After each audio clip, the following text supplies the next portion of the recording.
अब बात अब उन लोगों की करते हैं, हजारों लोगों की करते हैं जो माता के दरबार में आते हैं। लेकिन कल पूरा दिन एहतजाज भी हुआ, लेकिन एहतजाज के बीच रात देर गए एक बड़ा फैसला भी हुआ है। जी आसिफ। बिल्कुल, मुसलसल इस प्रोग्राम के जरिए हम आपको बता रहे थे कि जम्मू कश्मीर का एक ऐसा हिस्सा जहां पर इस साल भी 1 करोड़ से ज्यादा उन लोगों की तादाद हो गई है जो माता के दरबार में आते हैं, यानी वो तमाम लोग जो कटरा दर्शन के लिए पहुंच रहे थे। लेकिन इन सब के बीच में मुश्किलात थी, परेशानियां थी, रोपवे प्रोजेक्ट पर नाराजगी थी, एहतजाजी मुजाहिरे देखे, हड़ताल देखी, श्राइन बोर्ड से नाराजगी देखी। लेकिन श्राइन बोर्ड या सिविल एडमिनिस्ट्रेशन मुसलसल कोशिशें कर रही थी कि कोई रास्ता निकाला जा सके। कल मुकम्मल तौर पर बंद रहा और इन सब के बीच में मकामी इंतजामिया आगे आई, लोकल एडमिनिस्ट्रेशन आगे आई और तमाम स्टेक होल्डर्स को कॉन्फिडेंस में लिया, उनके साथ तबादला ख्याल हुआ, मीटिंग्स हुई, बैक टू बैक गुफ्तो शरीफ का एक सिलसिला चला और कटरा के अंदर बिलाखिर कटरा रोपवे मंसूबे पर 23 तारीख तक सरकार ने जब यकीन दहानी कराई या एडमिनिस्ट्रेटिव पार्ट पर तमाम लोगों को, बिलखुसूस संघर्ष समिति जो माता वैष्णो देवी संघर्ष समिति कहलाती है उसकी कॉल पर ही, चूंकि ये सारा बंद का सिलसिला और ये जो हड़तालें आप देख रहे थे, यहां से आगे सहूलियात कैसे बहाल होंगी, काम कैसे होगा, बहुत कम वक्त है और आइंदा 3 से 4 रोज के अंदर यानी बिफोर 23 दिसंबर सरकार को ये सोचना है कि रास्ता क्या निकाला जा सकता है। ये तमाम लोग जो कल मुख्तलिफ किस्म के बैनर्स और प्ले कार्ड्स उठाए हुए थे, प्रोटेस्टर्स थे, एहतजाज कर रहे थे और बता रहे थे कि सरकार उनकी मान नहीं रही और ये जो मंसूबा बन रहा है एक बड़ी आबादी को बाईपास करके उनके रोजगार को, उनकी रोजी रोटी को लात मार के इस तरह का फैसला लिया गया है। लेकिन दूसरी तरफ सरकार का अपना वर्जन था कि सहूलियात जरूरी हैं, दौरे जदीद में हम हैं, इकदाम उठाने जरूरी है और तमाम लोगों को साथ लेकर चला जाए। लेकिन फिलहाल इस एहतजाज को मुलतवी किया गया है, खत्म किया गया है। 23 तारीख से आगे क्या होगा ये समझना बहुत जरूरी है। अपने नुमाइंदे के पास चलेंगे, हमारे साथ सोहन कोहली इस वक्त ज्वाइन कर चुके हैं, कटरा से हमारे साथ हैं। सोहन, ये बताइएगा, ये जो बातचीत हुई है, डेलिब्रेशंस हुई हैं, क्या क्या मामलात थे जिनको तय पाए या जिन पर बात करने की कोशिश हुई, और ये जो 3-4 दिन एडमिनिस्ट्रेशन ने लिए हैं, क्या पॉसिबिलिटीज हैं, क्या प्रशासन इन 4 दिनों में करेगा 23 से पहले? यहाँ पे पूरी तौर पे यहाँ पे स्ट्राइक की पूरा ट्रैक बंद करके जुलूस निकालते हुए कटरा से मुख्य बस स्टैंड से होते हुए श्री माता वैष्णो देवी श्राइन बोर्ड के बाहर धरना प्रदर्शन जो कर रहे थे, मगर उसके बाद जो डीसी रियासी विशेषपाल महाजन जी यहाँ पहुंचते हैं, उनकी तरफ से एक आश्वासन मिलता है कि आश्वासन में ये मिलता है कि 15 दिन का टाइम दिया जाए, मगर उससे पहले ही उनकी ट्रांसफर हो जाती है और नए डिप्टी कमिश्नर रियासी में ज्वाइन करते हैं और ज्वाइन करते ही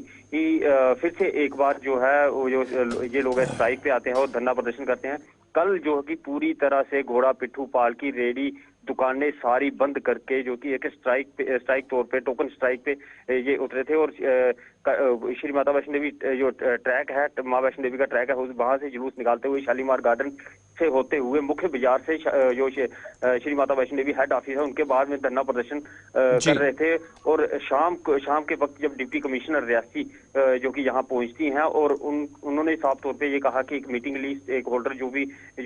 41 मेंबर कमेटी है उनमें से 6 नुमाइंदे जो है वो डाक मंगल में बैठ के उनके साथ बैठक हुई और बैठक में उसने डिप्टी कमिश्नर में ये कहा कि मुझे इस बारे में नॉलेज नहीं है क्योंकि मैं नहीं आई हूँ। और उसके बाद जैसे ही मैंने आपकी बात सुनी, अभी मैं श्राइन बोर्ड के हाई अथॉरिटी से बात करती हूँ, मुझे 1-2 दिन का वक्त दिया जाए। मगर अभी 23 तारीख तक उन्होंने टाइम दिया, उनकी बात सुनते हुए 23 तारीख तक टाइम दिया, उसके बाद कमेटी फैसला लेगी थी आगे की रणनीति क्या होगी। अच्छा सोहन, ये भी कहा जा रहा है कि कुछ लोग भूख हड़ताल पर भी है, किस हद तक ये खबर सही है? जी बिल्कुल, यहाँ पे जो कमेटी ने फैसला लिया है कि अगर हमारा यहाँ पे अगर फैसला नहीं है तो हम अनशन पे बैठेंगे मुख्य बस स्टैंड पे और श्री माता वैष्णो देवी हेड ऑफिस के बाहर हम भूख हड़ताल पे भी बैठेंगे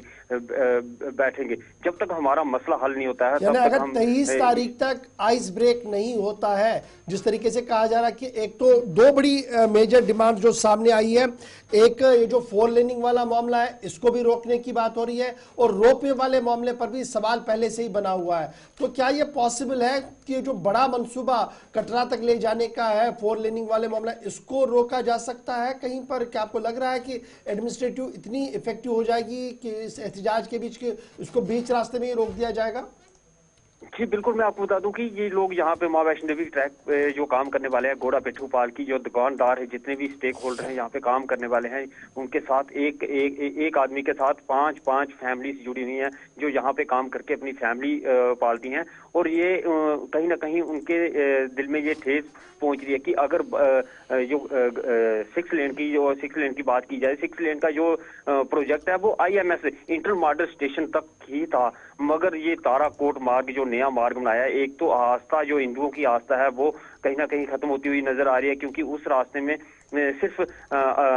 ताराकोट से शांति से दर्शन करके वापिस ताराकोट की कोट आते हैं। मगर जब यात्री यहाँ से जाते हैं पुराने ट्रैक से, जहाँ पे माँ वैष्णो देवी की आस्था जुड़ी है, पहले बाणगंगा में स्नान करते हैं, उसके बाद चरण पादुका में माथा टेकते हैं, उसके बाद गर्भजूम के दर्शन करते हैं, फिर उसके बाद माँ वैष्णो देवी के दर्शन करने के उपरांत बाद में भैरव घाटी दर्शन करने के बाद ही यात्री जो अपनी यात्रा को सफल मानते हैं। ये सारा का सारा बाईघाट करे श्री माता वैष्णो देवी श्राइन बोर्ड की तरफ से एक नया मार्ग बनाया जा रहा है, और जो कि कुल मिलाकर ये माना जाए कि सिर्फ एक मामला नहीं है, मामले 2 हैं जिनको लेकर कटरा के अंदर एहतजाज हो रहा था। आज रात एहतजाज खत्म कर दिया गया। आज से यात्रियों को हर एक सुविधा वहां पर लोकली मिलेगी, लेकिन 23 तारीख तक फिलहाल ये मामला देखना होगा कि क्या हल हो पाता है, नहीं हो पाता है, क्योंकि 23 दिसंबर श्राइन बोर्ड की मीटिंग भी कमिश्नर ने बाज़ाब्ता तौर पर मोहलत मांगी है। जी, कटरा के अंदर ये जो सारे मामला हैं, क्या इन पर कोई डिस्कस लेफ्टिनेंट गवर्नर एडमिनिस्ट्रेशन ने भी सोहन की है? कल ही श्राइन बोर्ड की मीटिंग भी हुई है, इंपॉर्टेंट